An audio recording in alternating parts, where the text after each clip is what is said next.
όλα αυτά ήθελα να σας παρακαλέσω να μεταφέρετε τις ευχές μου στον Πατριάρχη της Ορσίας και αγαπητό Χριστόδουλο, τον κύριο Κύριλλο, στους κληρικούς και στους συνεργάτες του.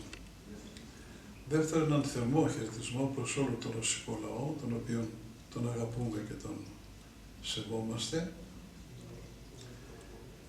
Να πω επίσης ευχές θερμές για τις ημέρες τις καλές που περνάμε τώρα, τις Άγιες, και ο καινούργιος χρόνος να είναι ένας χρόνος ευλογημένος και μια γενικότερη προτροπή ότι και η Ελλάδα και η Ευρώπη έχει πάρα πολλά καλά πράγματα, αλλά έχει και πολλά κακά πράγματα.